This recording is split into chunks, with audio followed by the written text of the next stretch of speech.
Have you ever wondered what it is really like to do a PhD and if it is really worth it to spend years of your life doing a doctorate? Now, you might be an engineer, you might be a doctor, you might be an undergraduate student, you might be a graduate student who might be considering a PhD as the next step in your career.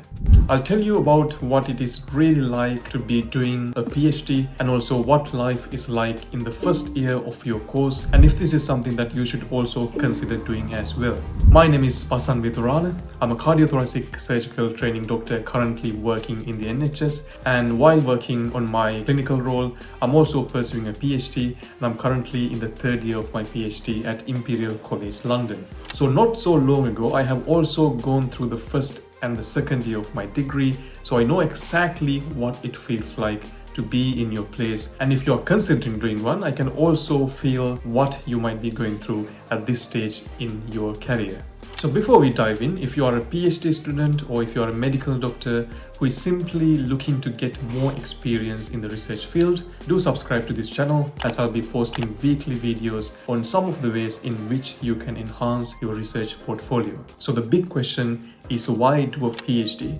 Now, you've done your undergraduate, you might have done your master's, and now you are considering whether to do a PhD or not. Now, the obvious benefit of doing a PhD is that you are going to get another degree which is going to teach you on how to do research, and to also it gives you the opportunity to add some new knowledge into the existing knowledge base. And if this is something that you enjoy, it can be a very valuable and very enjoyable experience, because you get to work on something new, a passion of your choice, or something that you've been wanting to do for years, and now it's your chance to be able to spend a good chunk of your time just on that one project or just on that one piece of research. It also has the obvious benefit of increasing your career prospects, making you more employable when you are applying for your next job, and also giving you lots of opportunities to network with people and experts like yourself in your own field. Now, one thing to keep in mind is that just because you've done a PhD, it might not necessarily lead you to these things. So for example, there are some people who have finished this degree and they're still struggling to find a job or to get to the next stage in their career. So there are a few important things that you need to consider when you are choosing your research field, when you're choosing your university, because that can make an impact ultimately. So a PhD is very different from your undergraduate, and also to a certain extent from your master's degree as well, because when you do a PhD, you are by yourself for the most part. Yes, you might have an excellent supervisor who is very good with the feedback and the supervision that they give, but it is up to you to conduct your own research, whether this might be experiments or whether this might be giving a questionnaire to people or lab work. You will be by yourself for the most part, and you will also be responsible for writing your thesis. So the amount of close supervision that you get, whether that might have been in the form of classes when you were doing your undergraduate degree, or whether that could have been even exams, because exams are a good way for you to find out if you're making the right progress. When you do a PhD, you might have assessments from different time points. For example, most universities have an assessment at the end of year one to make sure you are on the right track. But apart from that, you don't get regular examinations which test you to see if you are making the right progress all the time. And for some people, this can be a good thing, but for others, it can be a very daunting experience, because lots of PhD students feel lost at different points in their course. So this brings me to the next part of this video. So what is it really like to be a PhD student and to be in your first year? Now, you might have just started your course, you might have just finalized your research protocol or research proposal, and now it is up to you to get started on your project. Now, as I mentioned previously, for most of the people, sometimes they find that they don't have a proper structure or a proper way of doing things. Now, this can especially be the case if you don't get good PhD supervision. Now, throughout my PhD, I've been very lucky to have good PhD supervisors who has constantly supported me and made sure that I was on the right path. But something which I've heard from a lot of the people who are doing this degree is that they don't always get the support they need.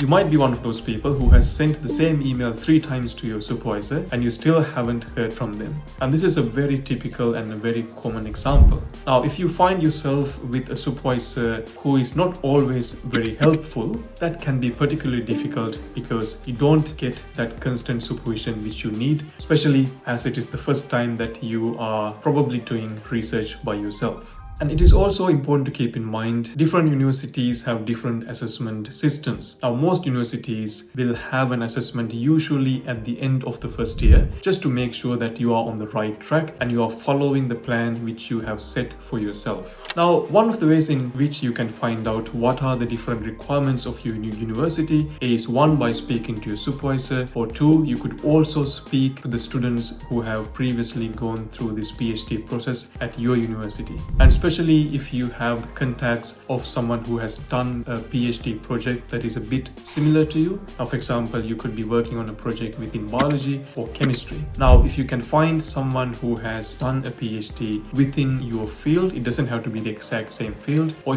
even if it is just your subject, then you could find out about what assessments they had to go through. And also, if you can get to read their PhD thesis, it can be a very useful experience. And this can be useful for various reasons. One, by looking at their thesis, you can find out how did they order their chapters. Now, the chapters could give you a good indication about how did they order their experiments. If they're doing experiments, especially if it's similar to yours, you can learn from them. And this could be by reading their limitations. For example, by finding out what they could have done differently, you can make sure that you don't fall into the same pitfalls as they have. But of course, most importantly, you can look at the good things which they have done as well, and you can make sure that you integrate those components into your research as well. Now, I should remind you that PhD is all about contributing new knowledge to the existing knowledge base. So you should never be copying someone else's work, because if you do that, in the end, when it comes for you to defending your thesis, you will have a very difficult time, and you might also find yourself in a situation that if you're really unlucky, you might not get your PhD. So this is another reason why it is important that when you did your literature review or literature search long time ago or even recently, that you understood the existing research which is out there and you are trying to contribute something new, that which has not been already done.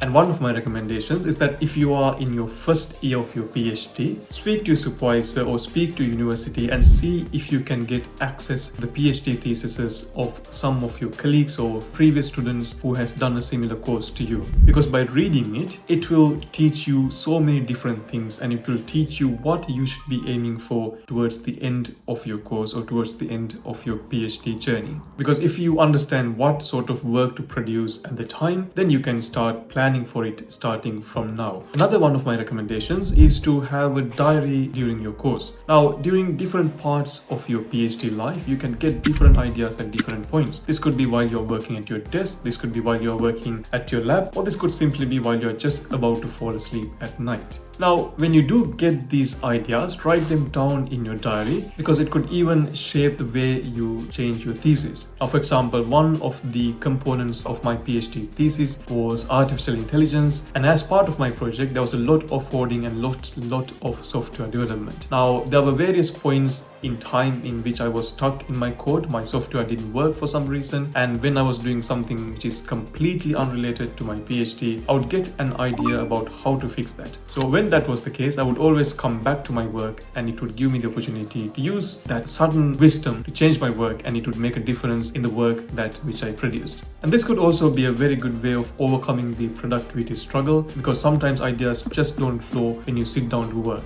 Now, if you are a first year PhD student, you might be experiencing this productivity struggle right now. If that's the case, then please do drop a yes in the comment section, because I read all of the comments, and it would be very useful to know how many people are in this same situation.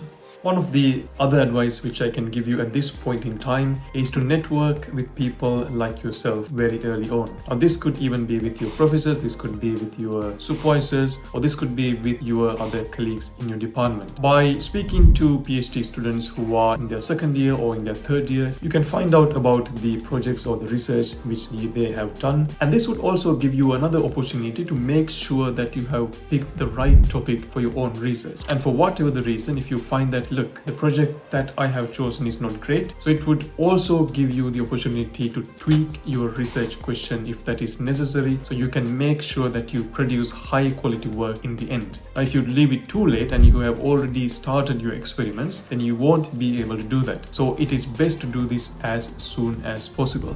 Now is also a good time to make sure that you start setting habits, because like I said previously, a PhD is mostly about working on your own. You don't don't have classes, don't have meetings every week, all the week at the same time. And sometimes some students may do, but that is not the case for most people. Now, therefore, it is very easy to find yourself in a situation where you're not doing any work for the first few weeks, for the first month, and for some people for the first year of their PhD. And that could lead you to a lot of stress towards the end of the course. But if you do set habit, you do make it a habit, for example, to write a small part of your thesis very early on, then in the end, you will be thankful for what you have done.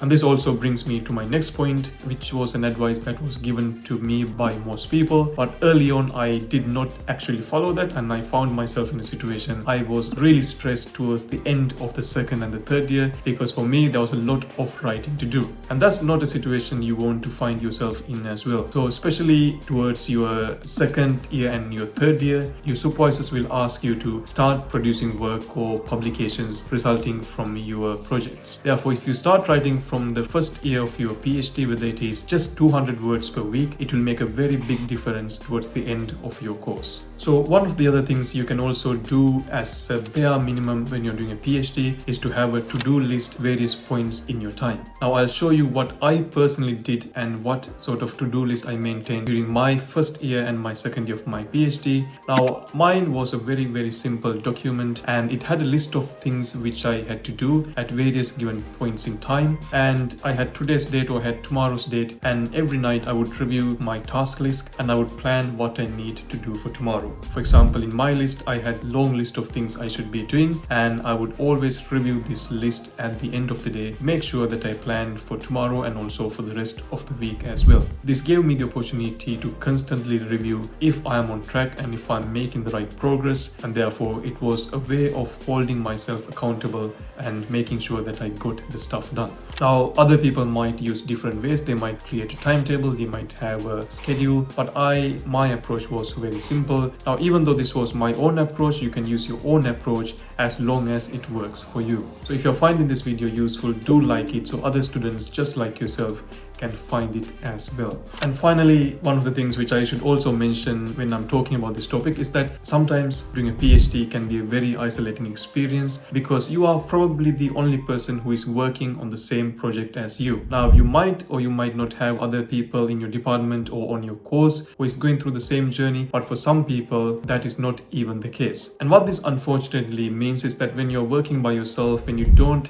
have those regular classes or when you don't have those regular gatherings which you might have got in your undergraduate degree, it can be a very isolating experience. And especially if you're going through stress at different points in your time, you might have deadlines to meet, you might have papers to publish, you might have papers to write, and you got your own research to do as well. And on top of this, you might have other things which is happening in your personal life. So when all of these reasons combine, you might find yourself in a situation you are under a lot of stress. So it is not uncommon for students to feel stressed or just burnt out during their years of a PhD. Therefore, for this reason, it is very important that you have a good support network around you. It might be your supervisors, it might be your fellow colleagues, it might be your family, your friends, because if the work or the stress gets too much, it is important that you speak about your experiences with people who are close to you and make sure that you don't put yourself under pressure. And you can also get decision fatigue at various points in your PhD course.